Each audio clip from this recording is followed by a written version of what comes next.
Conventional wisdom would suggest that sedans no longer have a place here in the US.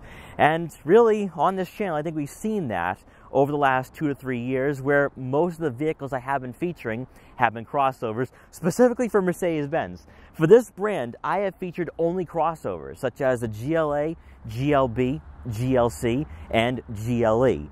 But we're going to break that trend today. We're going to take a look at the 2022 Mercedes Benz E-Class, specifically the E450. Now, when it comes to cars of this segment, I still think they're appealing. I still think there's a place in the US market, as they're wider, so now they're more accommodating for passengers in the second row. Also, thanks to their length, you'll have extra cargo space as well. But also, there's still buyers out there who want to have a car-like driving experience. They want to have that performance, and also they want to have a car that's classy and luxurious. I think that's exactly what the E-Class embodies. It's a baby S-Class. So today we're going to take a good long look at the sedan, see how it compares to other vehicles in this segment, such as the BMW 5 Series and Audi A6, and also see why, if you are looking at buying a new vehicle today and right now, maybe taking a look at the 2022 E-Class might be a great decision. Now, before we get in this video, I want to give a huge shout and thank you to Mercedes Benz of Burlington in Burlington, Massachusetts, for allowing me to do this review. Their link will be in the description below, so you can check out their extensive Mercedes-Benz inventory. Also, before we get started, make sure to hit the subscribe button and click the notification bell so you're notified every time a new video goes live on the channel. And so, without wasting any further time, let's get right in this review.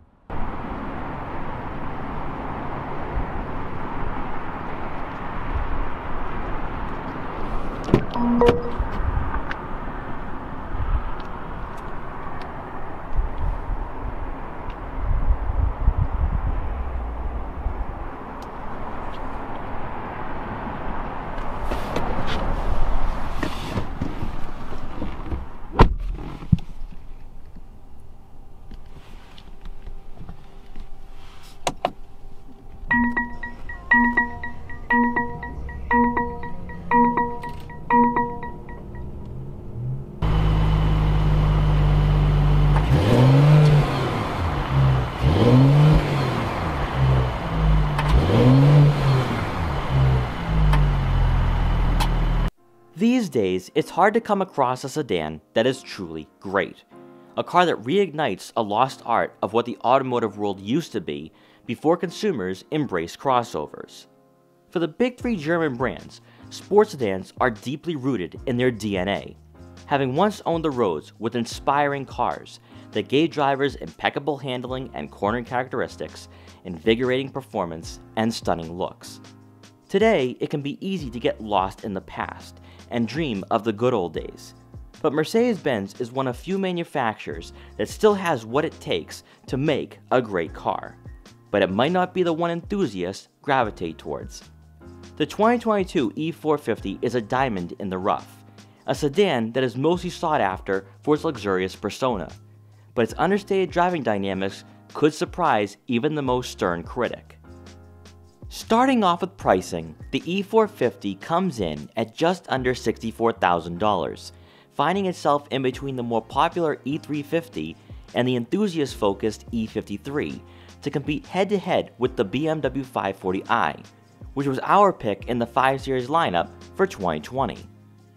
What makes the E450 so underrated is the fact that it doesn't wear an AMG badge. And for most buyers, the additional $5,000 over the more pedestrian E350 just isn't worth paying extra for. But on the other side of the spectrum, consumers who are primarily motivated by performance are going to find that the AMG-enhanced inline 6-cylinder under the hood of the E53 better suits their desires in a sports sedan. Where mid-sized luxury cars become appealing is with their size, as you're looking at close to a 10-inch difference in length compared to the C-Class, and a marginal increase in width to provide better practicality and interior space. Best of all, cars in the E-Class segment often drive very executive, but don't feel like boats when accelerating and cornering. When it comes to the road presence of the E450, we all know that Mercedes-Benz, now more than ever, makes their sedans appear to look the same. However, the front fascias for each model helps distinguish the C, E, and S classes, besides the obvious differences in exterior dimensions. Where the E-Class impresses is with its upmarket demeanor, as the sharp body lines, rounder headlights, and classy front grille blends the luxury and sporty characteristics of this midsize sedan, while at the same time not leaning too far to one style over the other. The E450 being the mid-level trim is going to have unassuming looks, despite some AMG aesthetics. And to add aggressiveness to the design, opting for 19-inch wheels over 18s may help achieve the goal of appearing to be more performance-driven. But as we're going to find out later on, Mercedes-Benz's approach to this particular market differs from BMW's, and the ride quality is going to reflect the outward appearance of the E-Class. Moving over to the side profile, our model is sitting on 18-inch AMG 5-spoke wheels, but you have numerous options to choose from to customize your E450. Having a major impact during our test drive, the optional air suspension made driving the suburban streets of Boston far more manageable, and is worth paying the $1,900, as the E-Class was comfortable and smooth when navigating uneven pavement. You'll have body color folding side mirrors with turn signal indicators to go along with blind spot detection for added safety. Then coming around to the back, chrome accents are more apparent to remind us that the E450 is still a luxury sedan at the end of the day. But unlike up front, it's the rear third that has a smoother and streamlined design. As we're seeing throughout the Mercedes-Benz product line, the thinner LED taillights resembles both the C and S class, but there's still a hint of uniqueness where the E-Class stands out when parked next to its siblings. Letting you know this model is an E450, there will be dual exhaust outlets integrated into the rear bumper, whereas the E53 will have quad exhaust for the more aggressive road presence. Under the hood, the Mercedes-Benz E450 is powered by a 3-liter turbocharged inline 6-cylinder engine that puts out 362 horsepower and 369 pound-feet of torque, and is paired with a 9-speed automatic transmission. Aiding this powertrain is a 48-volt mild hybrid system, which you're going to feel its effects more so with the E450 than the BMW 540i, especially during accelerations, as this sedan feels buttery smooth in Sport Plus mode. When it comes to 0 to 60 times, you're looking at right around 4.9 seconds, which isn't the best in this segment, but since it's emphasizing luxury over being dynamic, it's going to feel more upscale on the road compared to rivals. For the drivetrain, Mercedes-Benz's 4Matic all-wheel drive system does come standard, and for fuel economy, you're looking at right around 23 miles per gallon in the city, and 30 miles per gallon on the highway. Stepping inside, you're greeted by an interior that could very well be the best in its segment. With the wood grain trim and macchiato beige MB Tech seats, you may find yourself unwilling to leave the cabin of the E450, not because of the driving dynamics, but because the environment you find yourself in is classy and sophisticated. Thanks to the 3-position memory and heated seats for both the driver and passenger, occupants are going to enjoy the opulence and comfort, making the upgrade to leather completely unnecessary. In front of you, a full digital gauge cluster immerses you into the future, as this in-depth display can be customized, showcasing relevant information. As we see with every Mercedes-Benz model we've featured so far, the user interface can be accessed 3 different ways, either by using the buttons on the steering wheel, the touchpad found in the center console, or the touchscreen itself. Thanks to its variety of different menus and features, you could easily spend 20 minutes scrolling through this head unit, adjusting the ambient lighting, or climate control, or simply individualizing your driving experience. To help keep your attention on the road, quick access buttons will allow you to switch from the home screen to the navigation map with the click of a button. Or as just mentioned, use the touch-sensitive controls on the steering wheel. As always, you will have a rear backup camera with trajectory, but we also have a top view, side views, and front-facing camera to make it virtually impossible to get yourself into trouble when parking your E450. A lost art for vehicles priced below $100,000 is the well thought out and visually appealing dashboard layout that epitomizes what luxury is all about. And for the E-Class, everything that you see up front is crafted to perfection. The wide center console that adds a sense of wrapping around you to provide a secure and safe feeling is why upgrading from the C-Class makes sense. But better yet, all the buttons you'll be interacting with on a daily basis are within arm's reach. Conveniently hidden is a wireless phone charging pad and USB-C input to go along with 2 cup holders. Surrounding the touchpad is a drive mode selector, the button that adjusts your air suspension, the E-Class's camera systems, auto start stop, volume knob, and rear sunshade to add a baby S-Class vibe. And quite honestly, the cabin as a whole really sets itself apart not only in the Mercedes Benz lineup, but also amongst its closest competitors. For the center storage compartment, you'll have enough room for smaller items. And rounding out the front seating area, above will be a panoramic moonroof to let in an abundant amount of light into the interior.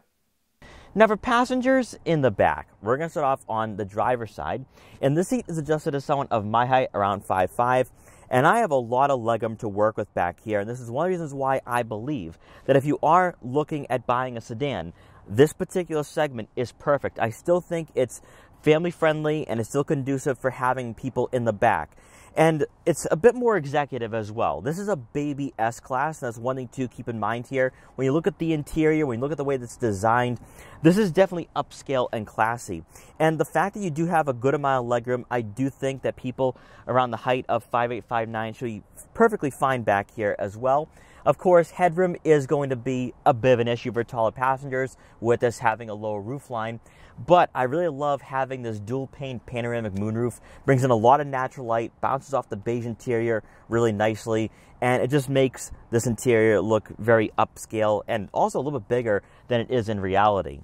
Then moving over to the center seat, what you are going to notice is that the center hump is very, very aggressive.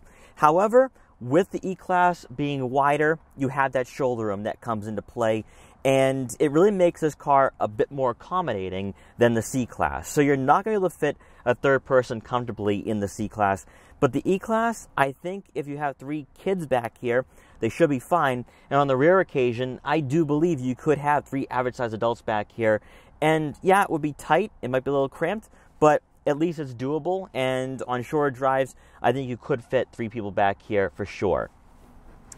Then, on the passenger side, I adjusted the seat most of the way back. It's also on a recline, and I still have a few inches of legroom to work with back here. So, overall, I think with what you have here with the E-Class is a car that is more spacious, that is more practical, especially with the rear cargo area, and we'll get into that very briefly. But really, though, when it comes to the legroom, the shoulder room, even the headroom, I just think that this car is still accommodating and family-friendly, and really, even though we're living in the era of crossovers, I still think this segment still has a place in the U.S. market, and I totally see why people are still buying these cars in 2021 and also in 2022. Also back here, you will have 2 rear air vents to go along with a 12-volt outlet and a 2-pronged outlet. And rounding out the rear seating area, you do get a center armrest with 2 cup holders. Now coming around to the back, you're going to receive a power trunk. Now you can use the key fob. You can also use a button that's on the driver's side door to allow easy access to this trunk. So maybe if you're picking something up, maybe you're picking someone up from the airport, they can easily put their luggage back here and you can be on your way. Now back here, you're going to have right around 13.1 cubic feet of rear cargo space behind the second row seats. And I'm not entirely believing those numbers just because this does go up against the BMW 5 Series, which, if my memory serves me correct, was right around 17 cubic feet of room. And just eyeing this, it looks like it's right on par with that 5 Series. So you can easily fit maybe 3 to 4 bags of luggage back here easily if you are going on a road trip or maybe you're going to the airport. Now, I couldn't find any serious numbers for the cargo area when the second row seats are folded, but you will have additional storage where if you do have longer items, you can easily fit them back here for sure. Then on the left side of the rear cargo area, you will have some netting for some smaller items such as car detailing equipment or maybe a first aid kit. And then once you're done, just press the button and the trunk will close automatically.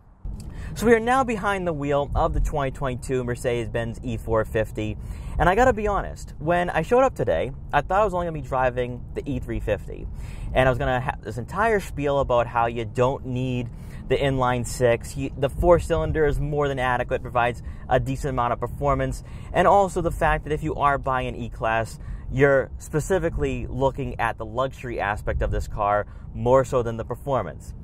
However, getting behind the wheel and experiencing this car for a few hours now, I completely disagree with that sentiment. And in fact, I think you should go with the E450 if you have the budget for it, because wow, does this car feel really nice. Now, I had driven the BMW 540i last year, which would be a direct competitor.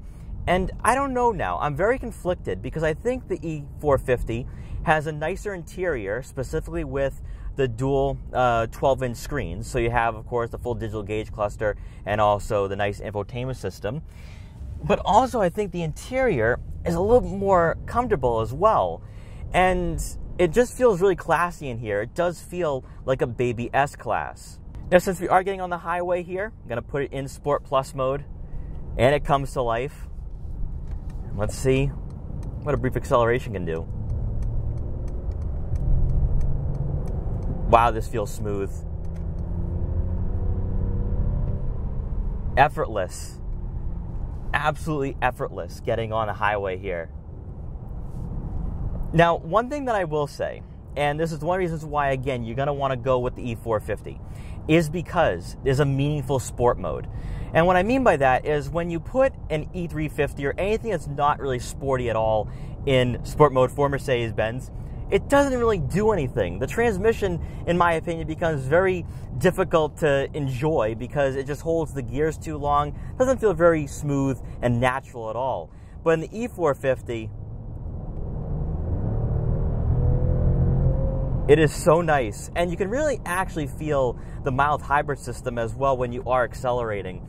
This is just a really nice car to be behind the wheel of. It has that luxury, but it blends a sports car driving experience as well.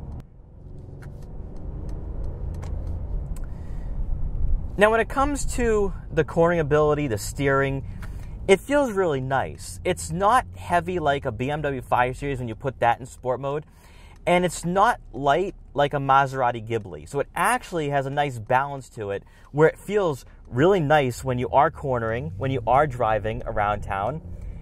And I gotta be honest, I was not expecting the driving dynamics to be this on point, where steering does feel nice, where it feels engaging, where there is some feedback. Wasn't really expecting that at all.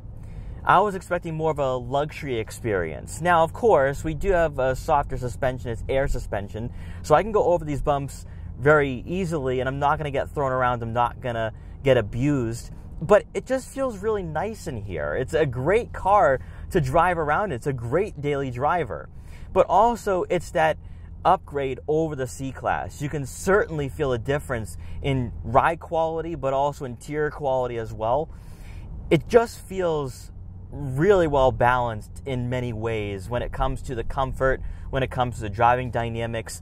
Even the steering wheel, love the leather-wrapped steering wheel. You don't have aggressive 10-2 positions like you have with the BMW 5 Series, but it still feels really good in the hands. Now, when it comes to the front vision, you do have plenty of it. The hood does extend a little further out, so keep that in mind, but it doesn't really affect front vision at all.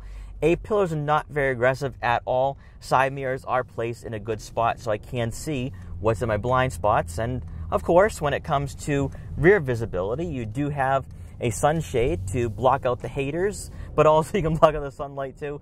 But I can still see everything back there, even with the headrest for the second row. But I'm really liking what this car has to offer. If I'm to be brutally honest here, I think this is my favorite Mercedes-Benz I have reviewed so far on the channel. And I've driven most of the crossovers in the lineup, specifically the GLE, which the E-Class is basically the sedan version of that car. And I think this is far and away better when it comes to just driving this car around and the cornering, the maneuverability. It just feels really nice, but also the fact that since we do have the 450 today, you feel that power, you feel that performance, and I like having that balance. And that's one thing I like about this particular segment, where you can have the best of both worlds. You can have the comfort, you can have the nice luxury quality, but at the same time, you can also have fun as well. Now, for a car of this size, it drives a lot smaller, where it feels agile. It does feel planted on the road, which is a bit of a surprise to me, just because this does not really have a sports tune suspension necessarily. It's still a luxury car at the end of the day. It has air suspension, but it just feels really nice on the roads. Also, another thing too, and as I said before, it definitely distinguished itself in the lineup, where you feel the quality, you feel that it's definitely more refined in many aspects and in many ways. And I think this is the pick in the lineup if you are looking at buying a sedan. But I do think, though, that upgrading to the E450 is certainly the way to go if you can make that purchase, just because you're going to notice that it's not as lethargic when accelerating. It doesn't feel heavy at all either.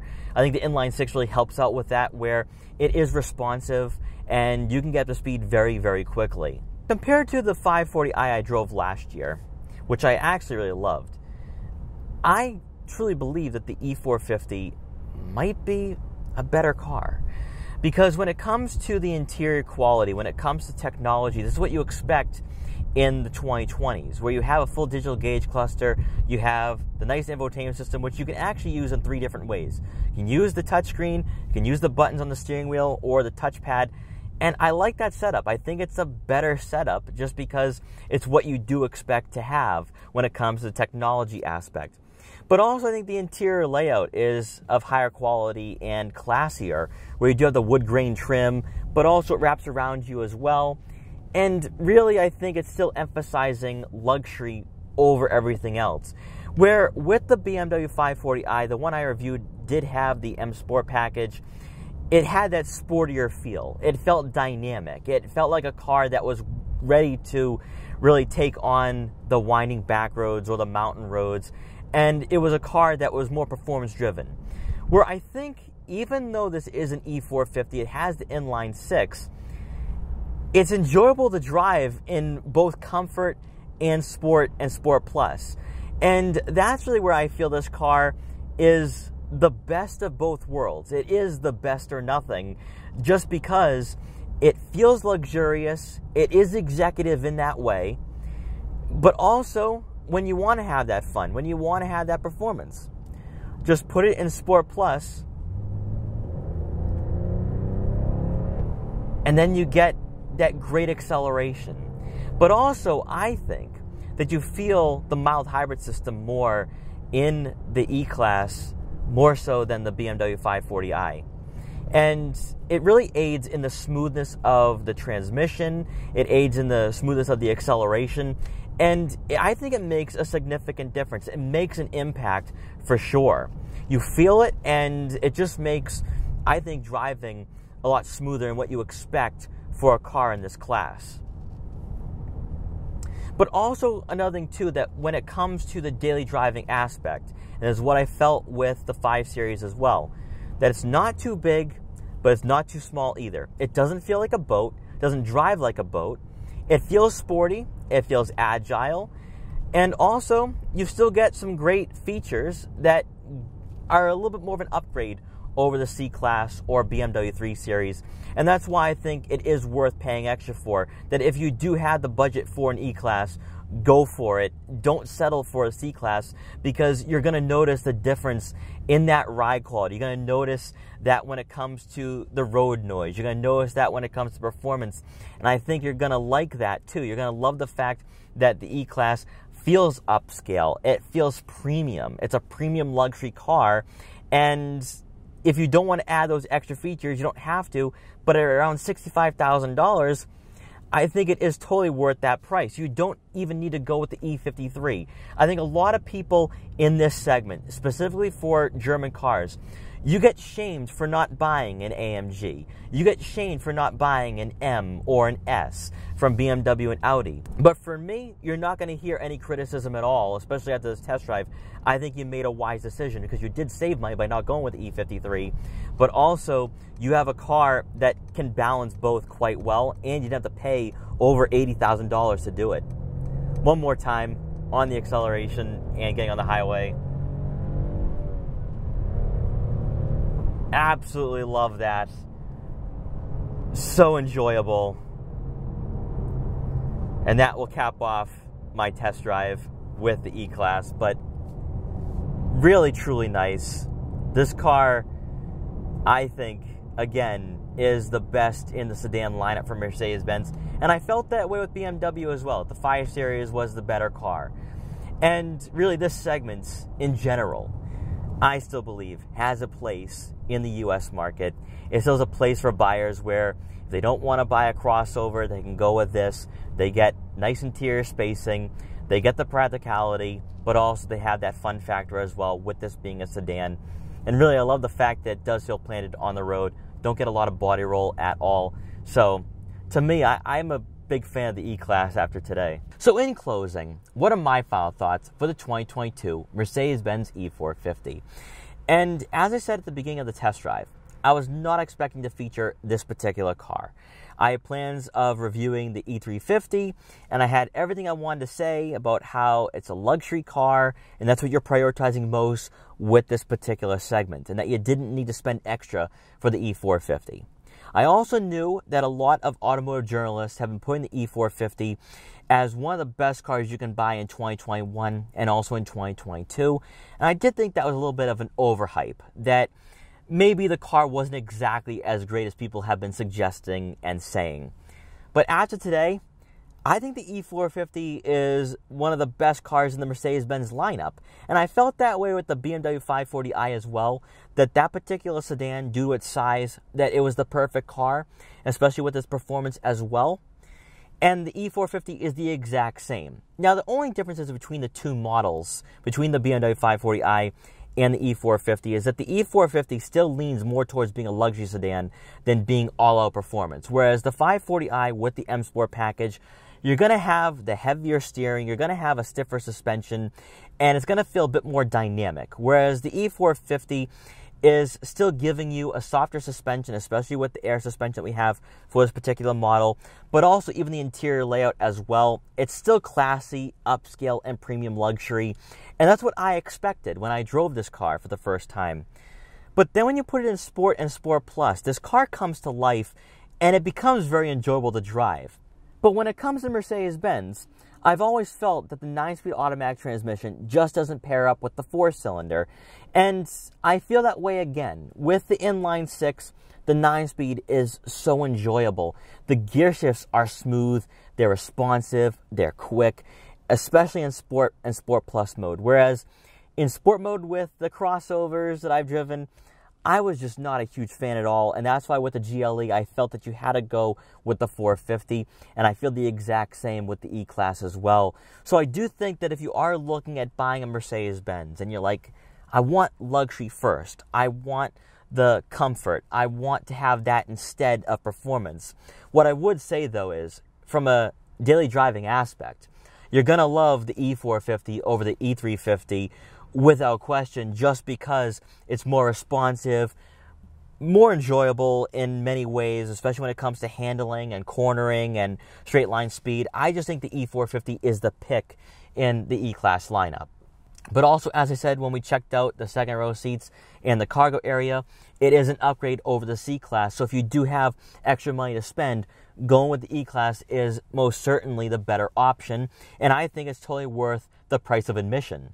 And for my final thought on the E450, if you are looking at buying a BMW 540i, I really think you should spend a lot of time looking at both models, because I think the E450 in the luxury aspect edges out the BMW 540i without question when it comes to technology, when it comes to the dashboard layout, when it comes to just the quality overall when you step inside behind the wheel. But when it comes to performance, though, I'm still going to lean towards the 540i on that when it comes to handling, when it comes to the stiffer suspension. But if you're a traditional luxury car buyer that also wants to have a little bit more fun and wants to have that performance where the car does respond when you do put your foot on the gas pedal, the E450, I think, is the better fit, and I think is the perfect sedan that Mercedes-Benz is offering right now. So guys, thank you so much for watching this video. Please like, comment, share, and subscribe for more. Also, make sure to follow me on Instagram at Boston Autoblog so you can see what I'm up to and what vehicles I'll be featuring in the future. And I will see you guys next time.